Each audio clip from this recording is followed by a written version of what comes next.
Tears slipped down her cheeks, vanishing into a $20 glass of Cabernet. At table 12, she felt completely invisible. A heartbroken woman mourning her shattered life. She had no idea the most dangerous man in Chicago was watching her every move, and he was ready to kill whoever made her cry. The rain outside Lombardi's steakhouse was relentless, a torrential Chicago downpour that seemed to perfectly mirror the absolute wreckage of Daisy Moore's life. Daisy sat alone at table 12, tucked away in the shadowy, velvet-draped corner of the city's most exclusive restaurant. She was a big woman, beautifully soft and unapologetically fat, though tonight every ounce of her felt like a burden.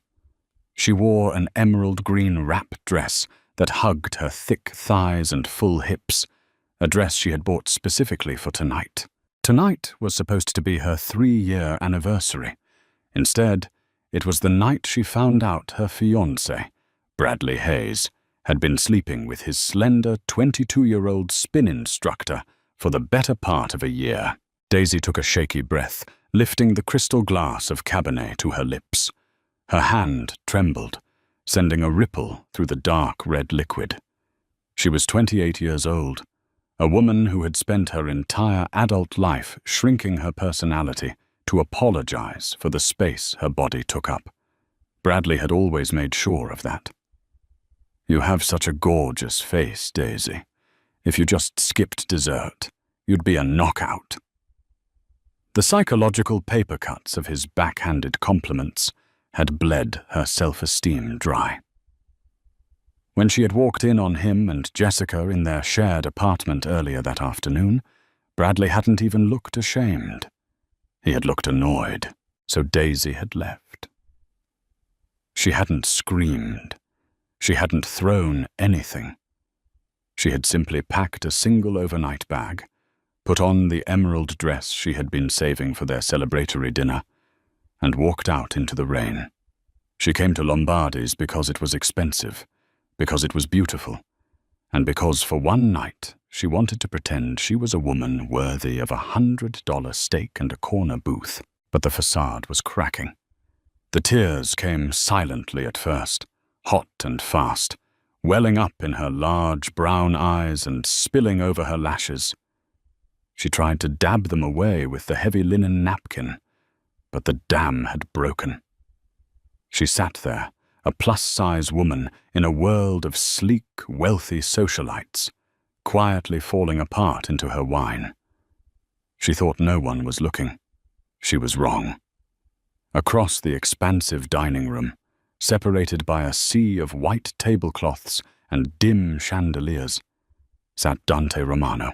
Dante was 34, impeccably dressed in a charcoal Tom Ford suit that barely contained the broad, hardened muscle of his shoulders. On paper, Dante was a real estate developer.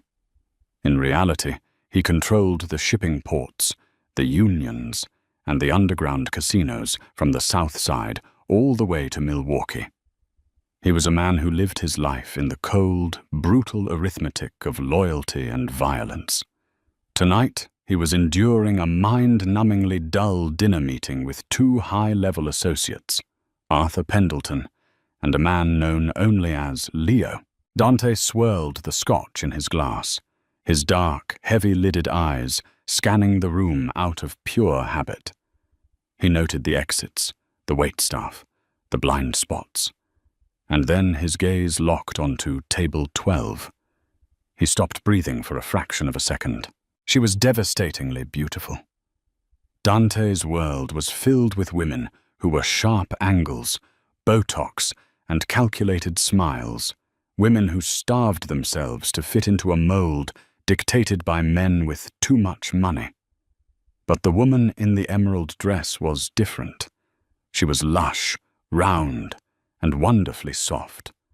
Dante's eyes traced the slope of her bare shoulder, the generous curve of her breasts pressing against the silk of her dress, the thick, gorgeous flare of her hips. But it was her face that anchored him to the spot.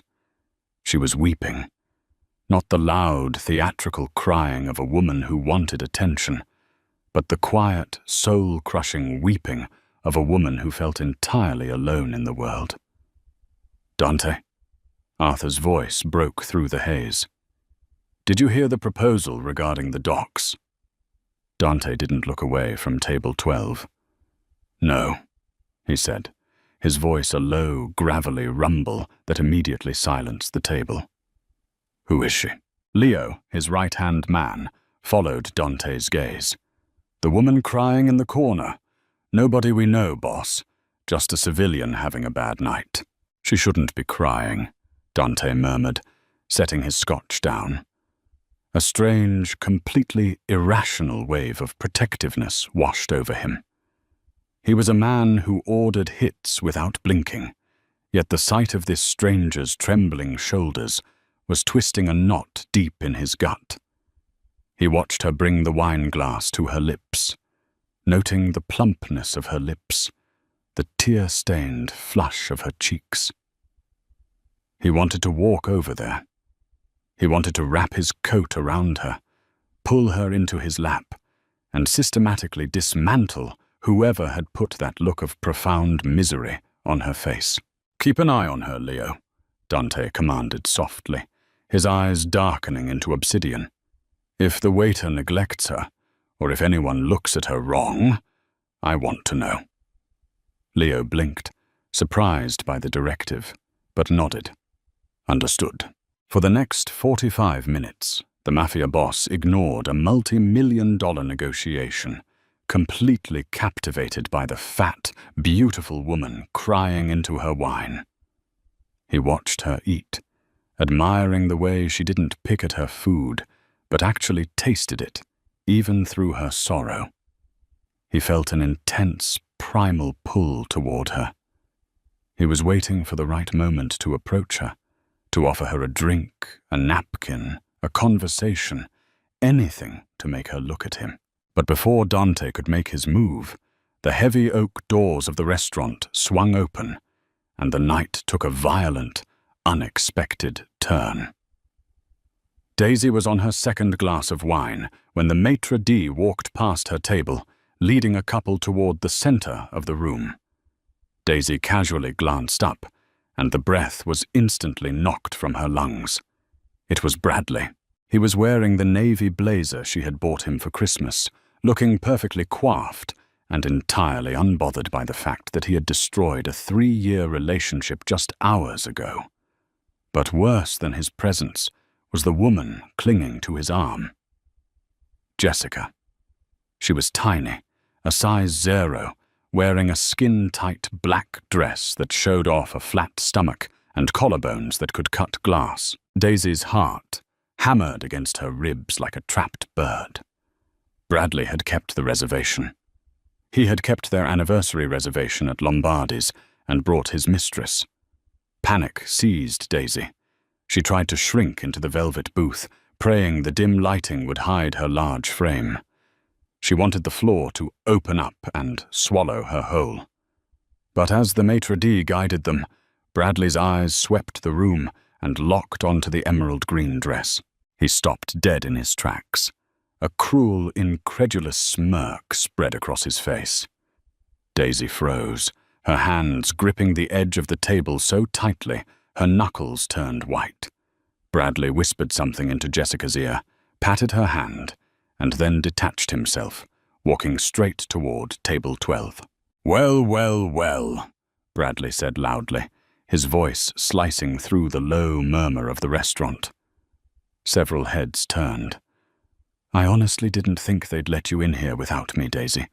Did you max out your credit card for a steak?" Daisy swallowed hard, her voice entirely gone. "Bradley, please, just leave me alone." "Leave you alone?" He laughed, leaning his hands on her table and leaning in close. His breath smelled of expensive gin. "You're sitting here at my table, eating your feelings like you always do. Honestly, Daisy, look at yourself. You're pathetic. Sitting here crying in a dress that's 2 sizes too small for your fat ass. This is exactly why I'm with Jessica.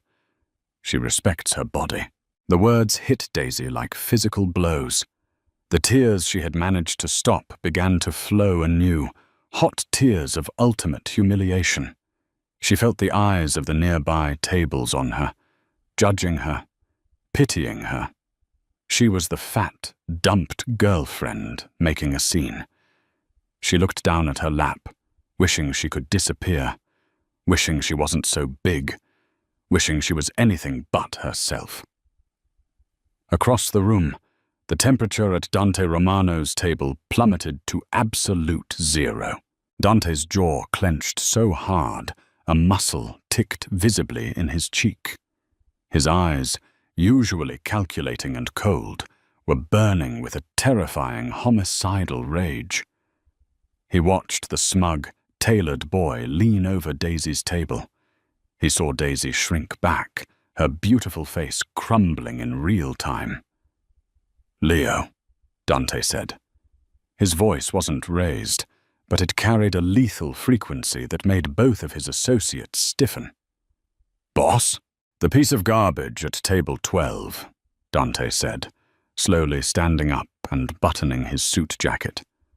"Remove him, quietly. If he makes a sound, break his jaw. If he touches her, break his arms." Leo didn't hesitate. He stood up, motioning to two massive suited men standing by the kitchen doors. Bradley was still talking, puffing his chest out. "You need to pack the rest of your junk out of my apartment by tomorrow, Daisy. I don't want Jessica having to look at your oversized clothes in the closet." Bradley's sentence was cut short as a massive hand clamped down on his shoulder with the force of an industrial vice. Bradley spun around, annoyed. "Excuse me, I'm talking to—" He stopped. Standing behind him were three men who looked less like restaurant patrons and more like professional executioners. Leo, standing at the front, didn't smile. His grip on Bradley's shoulder tightened until Bradley let out a sharp, choked gasp of pain.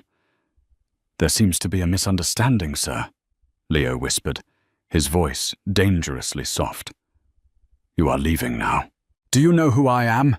Bradley sputtered, trying to wrench his shoulder away, but Leo's grip was immovable. "Let go of me. I'm a paying customer." "Not anymore," Leo said. Before Bradley could utter another word, the two other men flanked him.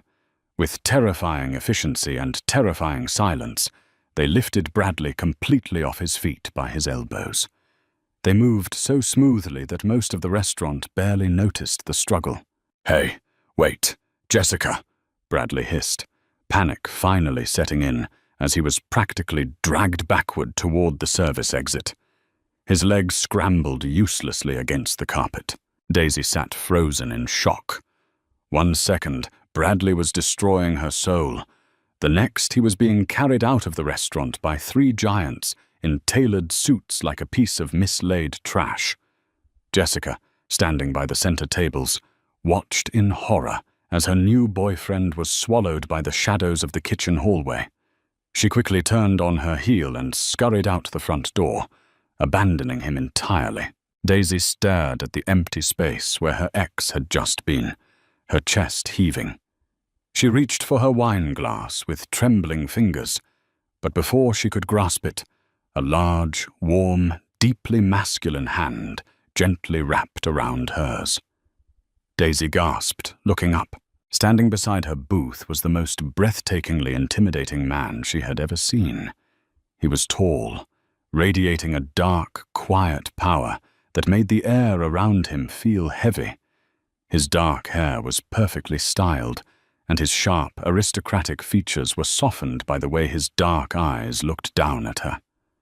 Dante pulled a crisp, white silk handkerchief from his breast pocket and gently offered it to her. "A woman as extraordinarily beautiful as you," Dante said, his voice a rich velvet rumble that sent a shiver straight down Daisy's spine. "Should never be crying over a boy as inconsequential as him." Daisy took the handkerchief, her fingers brushing against his. The spark of static electricity made her gasp softly. I don't, she stammered, acutely aware of her tear-streaked face and her large body. Who are you? Dante didn't answer immediately. Instead, he smoothly slid into the velvet booth, sitting directly across from her. The table felt infinitely smaller with him there. He didn't look at her with pity, and he certainly didn't look at her with the disgust Bradley had always harbored. He looked at her like a starving man who had just been handed a feast. His eyes dropped momentarily to the swell of her cleavage, to the softness of her arms, and back up to her wide, frightened eyes. There was blatant, unabashed hunger in his gaze, mixed with absolute reverence. "My name is Dante," he said softly, signaling the waiter with a brief flick of his wrist. Immediately, a fresh bottle of the restaurant's most expensive vintage was brought to the table. "And from this moment forward, Daisy, you are under my protection. Now, tell me, exactly what did that dead man walking do to you?" Daisy stared at the man sitting across from her, her mind struggling to process the sudden, seismic shift in her reality. Dante Romano looked completely out of place in a normal world, yet he commanded the space around him with absolute, terrifying ease. He poured her a fresh glass of wine, his movements deliberate and graceful for a man of his immense size. "I asked you a question, Daisy," Dante murmured gently, his dark eyes never leaving her face. "What did he do to you?" Daisy took a shaky sip of the Cabernet, the warmth of the alcohol finally settling her raw nerves. He was my fiancé," she whispered, the word tasting like ash in her mouth. "We've been together for 3 years. Today was our anniversary. I went home early to our apartment in Wicker Park and found him with his spin instructor. Then he came here. He knew I had kept the reservation, and he came just to humiliate me." Dante's expression didn't change, but the air around him seemed to drop another 10 degrees. "He insulted you." "He always insults me," Daisy said, a bitter, self-deprecating laugh escaping her lips before she could stop it. She looked down at her lap, suddenly hyper-aware of the way her thighs pressed against the edges of the booth. "He hates my body.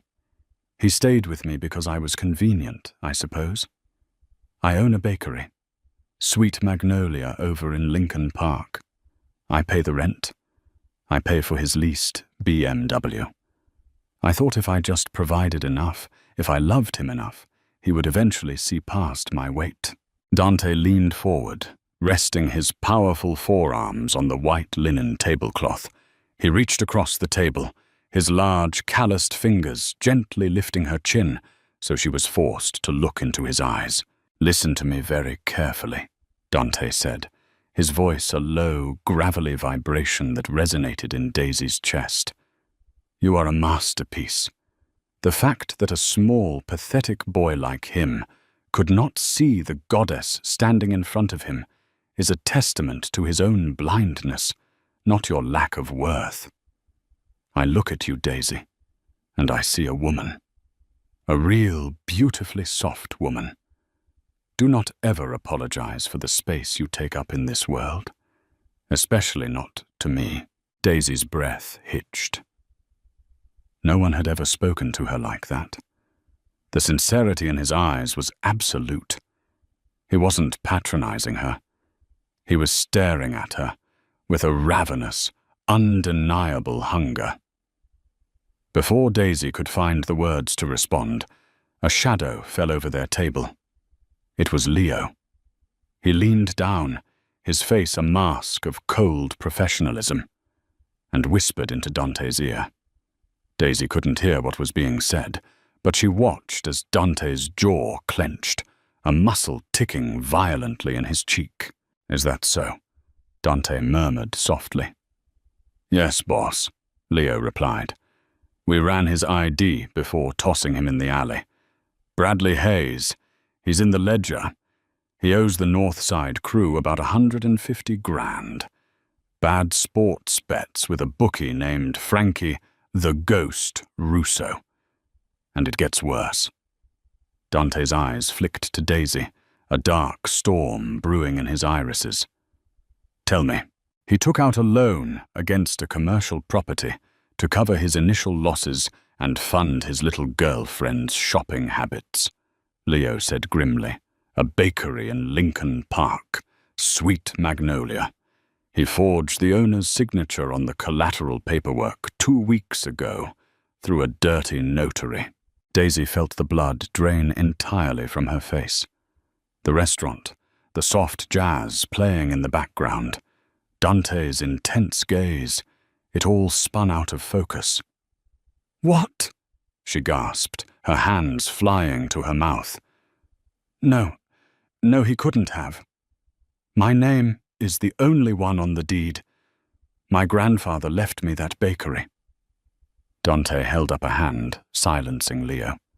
He turned his full attention back to Daisy, his expression softening instantly, though the lethal promise in his eyes remained.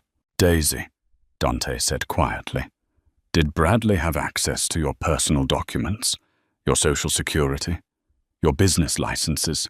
"We live together," Daisy panicked, tears of pure terror pricking her eyes. The bakery was her entire life, her sanctuary, the only place she felt truly happy and confident.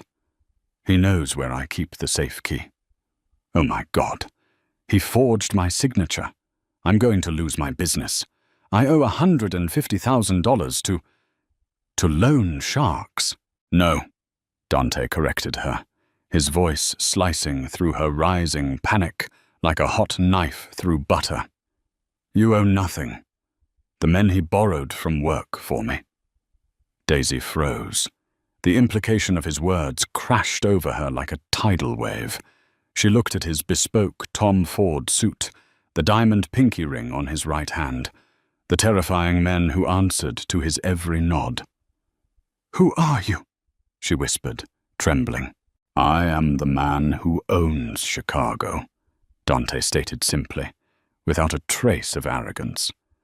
It was just a fact. "And I am the man who is going to fix this for you." The rain was still pouring when Dante's armored black Maybach pulled up to the loading docks of an abandoned warehouse near the South Loop. Daisy sat in the back seat, wrapped in Dante's heavy cashmere overcoat. It dwarfed her, smelling of expensive cedar and gun oil, but it made her feel incredibly safe. Dante sat beside her, his hand resting comfortably on her plump thigh. The casual, possessive weight of his touch sent continuous spikes of electricity through her nervous system. He hadn't asked for her permission to take over the situation, and Daisy, for the first time in her life, hadn't fought to handle everything herself. She was exhausted from carrying the weight of Bradley's mediocrity. "Stay in the car," Dante instructed softly as the driver parked. "This is not a side of my world you need to see. I will be back in 5 minutes." "Dante, wait." Daisy reached out, her fingers catching his sleeve. "What are you going to do to him?" Dante paused, looking down at her hand on his arm. He brought her fingers to his lips, pressing a warm, firm kiss against her knuckles. "I'm going to ensure that Bradley Hayes legally signs away any and all claims to your business, admitting to the forgery on video. Then I am going to explain to him the consequences of making you cry." "Don't kill him," Daisy said, her voice surprisingly steady. "He isn't worth the bullet, and I don't want his blood on my conscience." A slow, terrifyingly beautiful smile spread across Dante's face. "You have a merciful heart, Daisy. For you, I will let him live. But he will never set foot in the state of Illinois again. That I promise you." Dante stepped out of the car, flanked by Leo and 2 other men. Daisy watched through the tinted glass as they disappeared into the dimly lit warehouse. For 10 excruciating minutes, she sat in the luxurious silence of the Maybach, her heart pounding. She thought about her life just 4 hours ago, A woman apologizing for her existence, planning a wedding with a man who was actively stealing her legacy. Now she was sitting in a mafia boss's car, wearing his coat, while he systematically destroyed the man who had hurt her. The warehouse doors opened. Dante emerged, rolling up his sleeves. There was no blood on him, but the cold, satisfied look in his eyes told Daisy everything she needed to know.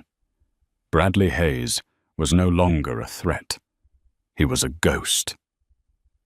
Dante slid back into the car, carrying a manila folder. He dropped it onto Daisy's lap. The notarized confession, the bank reversal forms, and the deed to your bakery, free and clear, Dante said, pulling the partition screen up to separate them from the driver. My lawyers will file it with Chase Bank tomorrow morning.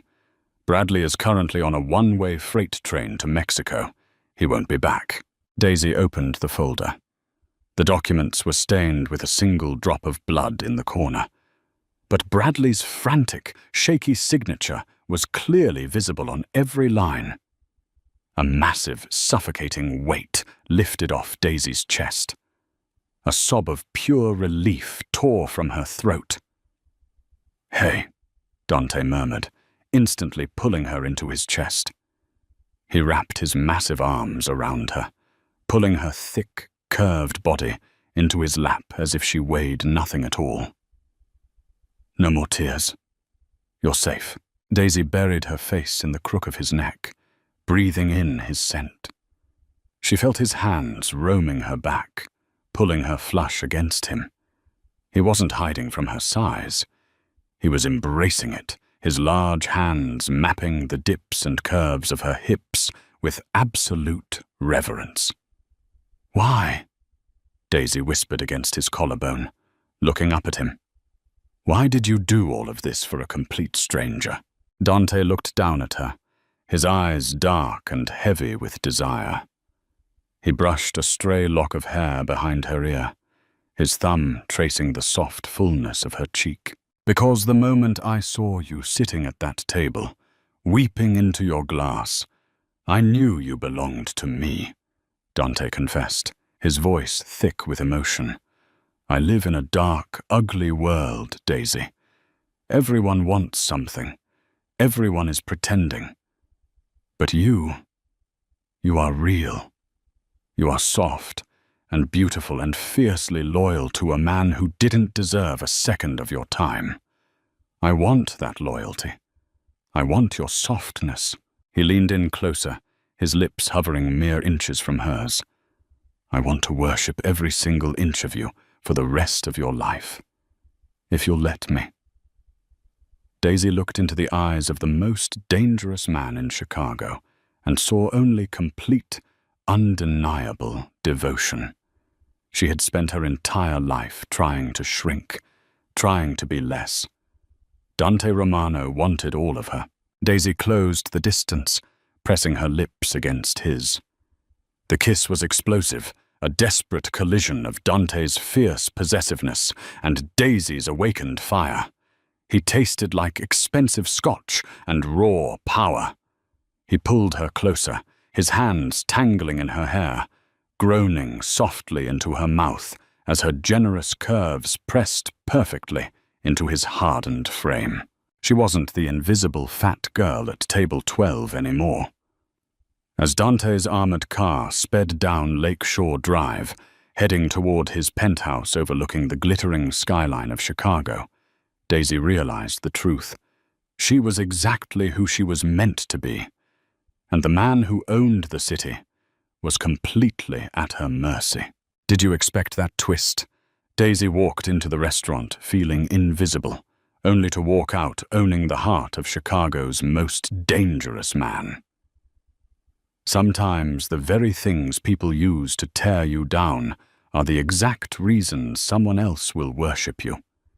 If you loved this dramatic mafia romance and want to hear more stories where the underdog finally gets the crown, hit that like button, share with your friends, and subscribe to our channel.